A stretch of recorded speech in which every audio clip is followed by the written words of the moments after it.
Tuan-tuan, banyak sudah yang dibicarakan oleh penceramah-penceramah kita pada hari ini. Saya tak nak ulang benda yang sama. Saya nak tambah beberapa perkara baru yang saya rasa warga Pelangai wajar tahu. Kerana bila kita berdepan dengan pilihan raya kecil pada kali ini, dan ini pilihan raya yang pertama untuk UMNO dan Barisan Nasional mencalonkan calon mereka dalam pilihan raya kecil selepas pilihan raya negeri. Kalau kita tengok baru-baru ini, yang berlaku di Johor itu bukan calon Barisan Nasional. Itu calon amanah kedua-duanya. Kerusi Pakatan Harapan. Dan kalau kita lihat trend pengundian orang-orang Melayu khususnya, sudah semakin banyak beralih arah kepada Perikatan Nasional. Ini konsisten. Sejak PRU ke-15, kira-kira setahun yang lalu, sampailah pilihan raya negeri, yang 6 negeri itu, dan juga pilihan raya kecil di Johor baru-baru ini. Dan saya yakin, ramai ahli-ahli UMNO di Pelangai akan memberi sokongan kepada Cikgu Kasim, calon kita pada kali ini. Kenapa, tuan-tuan? Kerana kalau kita lihat, ada dua masalah utama yang melibatkan kerjasama politik yang berlaku di peringkat persekutuan yang berjangkit di Pahang ketika ini. Yang pertama, kerjasama yang ada pada hari ini adalah kerjasama munafik, hipokrit antara Barisan Nasional dan Pakatan Harapan. Puncanya satu saja. Kerana hubungan baik cikgu dan anak murid Anwar Ibrahim dan Zahid Hamidi. Saya yakin ramai orang UMNO tak selesa dan tak setuju pun. Tapi apakah daya cikgu dan anak murid ini sudah lama berpakat. Dan kita tahu bahawa baru ini kes pendakwaan ke atas Presiden UMNO sudah pun hampir sampai ke garisan penamat. Tetapi apa jadi? Penolong pendakwa raya, Raja Rosella, Raja Toran. Kalau kita baca laporan-laporan selama 4 tahun pembicaraan ini berlaku, beliau cukup perform, buat kerja yang terbaik untuk memastikan keadilan tertegak. Nak sampai ke garisan penamat. Lepas tu tukar pendakwa raya, kata dia pencen awal. Sebab apa pencen awal? Tak ada jawapan daripada orang tuan punya badan. Lepas tu tukar pula peguam negara. Yang ni Mak Sabu pun cakap juga, sebelum kempen pilihan raya itu, cara-cara nak menyelamatkan Zahid Hamidi. Dan Zahid Hamidi sendiri bercakap dalam Perhimpunan Agung UMNO, dalam Perhimpunan Agung MIC, you wait Tok Mat, you next. Ishamuddin, you next. Vicky, you next. Lepas tu Rafizi Ramli pun mengulangi benda yang sama. Kalau mereka menang pilihan raya, kata Rafizi, itu BN, Zahid akan terlepas daripada semua ni. Last, bila mereka bersama dalam kerajaan, semua janji-janji kempen yang paling hipokrit, yang saya paling benci, duduk tengok rakyat tu, tengok ahli-ahli parlimen DAP. Sebab tuan-tuan, mereka inilah kaki hasut kepada pengundi-pengundi Cina khususnya. Pengundi-pengundi bukan Melayu. Janji mereka, bukan kami dalam Perikatan Nasional, nak hantar Zahid Hamidi bukan ke Putrajaya, tapi ke penjara. Jadi tuan-tuan dan puan, mereka menang atas janji-janji palsu kepada para pengundi mereka sebelum ini. Dan kini kita buktikan dalam parlimen apa jadi kepada kes, saya bagi contoh, kapal yang gaib LCS. Yang ketika mana tentera ataupun kerajaan China menghantar kapal-kapal masuk ke perairan kita, pertahanan negara kita tidak mempunyai kelengkapan yang cukup untuk mempertahankan perairan kita. Ini tentera laut kita merayu kepada menteri ketika itu, Zaid Amidi, Menteri Pertahanan. Kenapa tukar spek? Kenapa buat macam ni? Kami tak nak benda ni. Kami nak guna benda ni. Akhirnya apa berlaku? Habis berbilion ringgit. Dah bayar, kapal tak siap. Baru-baru ni kerajaan buat apa? Turunkan jumlah kapal daripada 6 jadi ke 5 kapal, tambah 2 bilion ringgit ekstra untuk siapkan kapal yang entah bila nak siap. Tapi tuan-tuan dan puan, yang lebih membimbangkan kita, kerajaan yang ada pada hari ini cakap berdegar-degar nak lawan rasuah. Tetapi sebenarnya apa yang mereka buat, bak kata sahabat saya yang berhormat Muar Syed Saddiq, mereka sebenarnya cuba menormalisasikan rasuah. Sebab apa? Contoh, bila ada timbalan Perdana Menteri yang tak sepatutnya dilantik menjadi timbalan Perdana Menteri, dilantik. Yang berdepan dengan kes mahkamah, bila dapat jawatan timbalan Perdana Menteri, naik turun mahkamah, menyukarkan pendakwa raya untuk buat cross-examine dalam mahkamah. Sebab dia jawatan nombor 2 negara tertinggi. Lepas tu, kita pun tahu apa yang berlaku. Yang memuskilkan semua orang nak sampai garisan penamat, boleh digugurkan. DNAA. Saya tak nak cakap teknikal malam ni. Ringkasnya tuan-tuan, kes tersebut bukan dilepaskan oleh mahkamah. Mahkamah terpaksa lepaskan. Sebab pihak peguam negara tak nak teruskan perbicaraan kes tersebut. Tuan-tuan, kalau tengok kes-kes orang-orang yang mencuri kerana darurat, curi duit tabung masjid di Terengganu, nak bagi anak makan, kena boleh dakwa 10 tahun hukuman penjara. Apakah kerajaan atau peguam negara akan membela rakyat mustadafin yang susah, yang terpaksa mencuri akibat miskin? Sama layanan keistimewaan yang diberikan kepada Zaid Amidi, saya tak nampak lagi. Jadi tuan-tuan, ini bahaya yang kita nak nampak dalam kerajaan yang daripada hari ini. Bernormalisasi rasuah. Yang kedua tuan-tuan, bila kes-kes berprofil tinggi dilepaskan sebegini, kesan berantai kepada banyak lagi kes-kes rasuah salah guna kuasa yang masih dalam siasatan. Dan ini yang sedang berlaku berkenaan dengan kapal perang yang gaib itu. Dan kesannya apa dia berlaku kepada 100,000 veteran tentera kita. Tabung LTAT, tabung pencen askar-askar kita.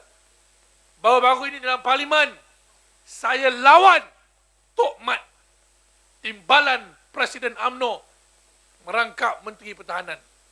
Saya rayu dan minta Tok Mat jangan jual tanah Boston 240,000 ekar kepada KLK. Kerana apa tuan-tuan? Kerana nilai tanah tersebut pada masa akan datang boleh naik lebih tinggi daripada hutang yang Boston nak bayar pada kali ini. Kalau Anwar Ibrahim boleh bagi janji kepada Pulau Pinang nak buat LRT pinjaman 1 bilion ringgit, kenapa kamu tak boleh bantu aset-aset tentera kita yang berdepan masalah ketika ini? Salah siapa juga? Salah bekas-bekas menteri UMNO yang menjaga Kementerian Pertahanan dulu. Siapa? Najib Razak, Zaid Hamidi. Orang-orang ni juga. Kalau kita tengok apa yang berlaku dulu. Ya, jadi kesan dia pada tentera-tentera kita. Tuan-tuan, kalau inilah cara gaya kita memerintah, maka saya khawatir masa depan hak dan kepentingan bangsa kita akan terjejas. Oh, Setiausaha Agong UMNO cakap acara Wajdi, kita menyokong kerajaan ini dan memastikan hak Melayu tidak akan tergadai. Tuan-tuan puan-puan, dalam parlimen, ahli-ahli parlimen UMNO, 26 orang tu, tak bercakap soal Melayu dalam parlimen.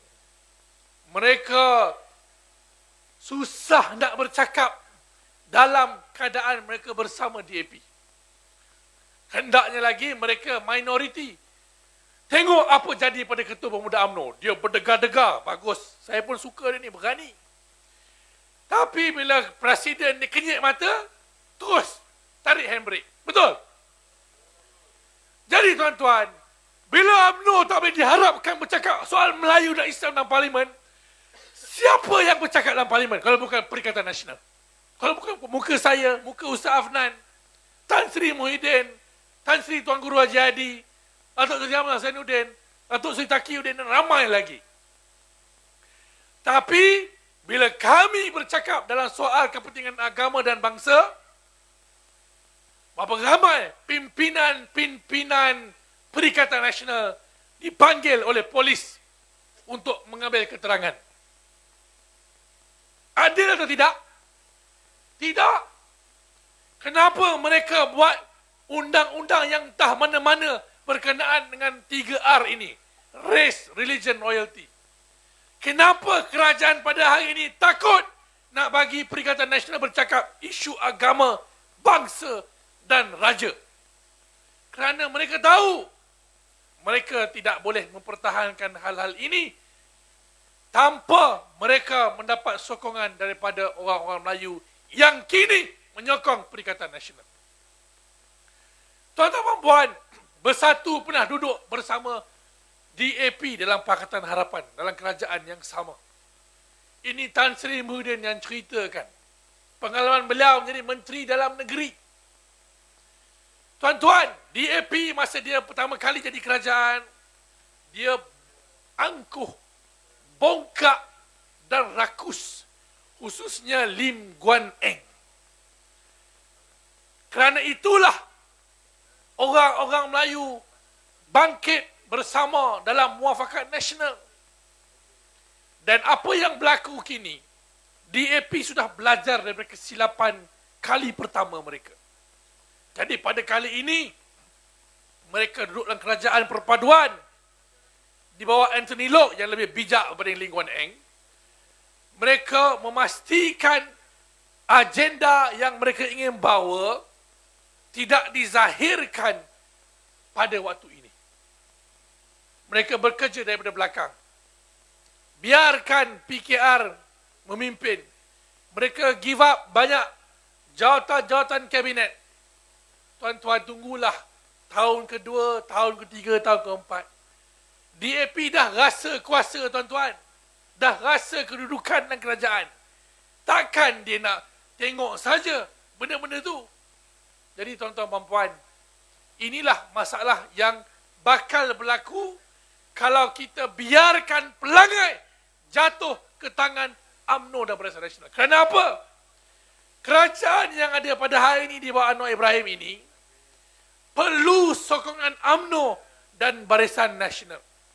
Kalau orang Melayu rasa okey dengan gabungan ini, maka gabungan ini akan terus menjadi gabungan yang kuat, yang mana akan datang, yang kuat ni bukan UMNO, yang kuat ni adalah DAP. Tengok keputusan pilihan raya negeri baru-baru ini. Semua parti-parti dalam kerajaan perpaduan rugi, kalah kerusi banyak di Kedah, Terengganu, Kelantan, Negeri Sembilan, Selangor, kecuali DAP. Hanya DAP yang berjaya mengekalkan status quo dia dan juga sokongan dia. Yang lain semua ruyuk. Sebab apa? Sebab DAP hanya menunggang pengaruh dan undi Melayu yang melekat kepada PKR, Amanah dan UMNO. Tuan-tuan dan puan-puan, dia buatlah apa pun janji pada orang Felda, dia janji itu dan ini. Orang-orang Melayu di Kedah, di Terengganu dan Kelantan tidak berganjak sama sekali untuk mereka membeli janji-janji manis yang boleh menggadai masa depan agama, bangsa dan negara. Banyak isu-isu yang kita kena tengok, tuan-tuan. Isu LGBT, isu kes nama Allah dan pelbagai lagi, melibatkan tanah, melibatkan kepentingan orang Melayu, aset orang Melayu yang kalau saya nak kupas memang tak cukup masa lah. Jadi tuan-tuan puan-puan, saya minta, dah kita tahu masalah-masalah yang ada, tak perlu saya cerita pasal beras, dah ramai cerita tadi. Kita ada incompetent ministers, menteri-menteri yang tak tahu buat kerja. Sebab itulah kabinet kita tidak mampu menurunkan ringgit, nilai ringgit yang semakin naik, semakin rendah. Sekarang dah berapa ringgit dah? $1 US, 4.71. 1 US dollar bersamaan dengan RM4.71. Sebabkan nilai ringgit susut, barang makanan kita import banyak. Sebab itulah tuan-tuan puan-puan pergi kedai, beli barang mahal. Punca dia kenapa? Punca dia kerana kerajaan yang ada pada hari ini tidak pandai mentadbir. Dulu dia mengata kami. Sekarang dia sendiri dia mentadbir, dia tak boleh buat apa-apa. Jadi tuan-tuan puan-puan, cara kita nak perbetulkan masalah yang ada pada hari ini hanya satu. Pastikan calon kita Cikgu Kasim menang. Dan tuan-tuan, Menteri Besar Pahang telah mempersenda anak muda Pahang di Pelangai. Dia kata kalau kamu tak sokong Cikgu Kazim, tak usah balik. Buktikan kepada mereka ugutan dakwaan ini tidak akan melemahkan semangat anak muda, anak-anak tuan-tuan yang berada di luar untuk pulang mengundi calon kita, calon nombor 1 Cikgu Kasim. Kita kena hantar beliau ke Dewan Undangan Negeri Pahang, kerana dengan itu sajalah rakyat akan menghantar isyarat yang jelas kepada kerajaan Madanon pada hari ini. Kamu adalah kerajaan yang gagal. Nak sediakan beras pun tak mampu, nak turunkan harga ringgit pun tak mampu.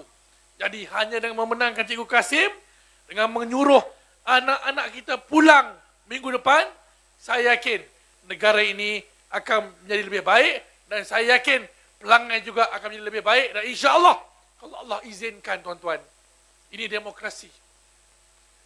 Kerajaan boleh bertukar bila-bila masa. Dan harap-harapnya kita kembali menerangi Putrajaya dan juga negeri Pahang yang kita sayangi ini. Wabillahi taufiq wal hidayah. Wassalamualaikum warahmatullahi wabarakatuh. Perikatan. Takbir.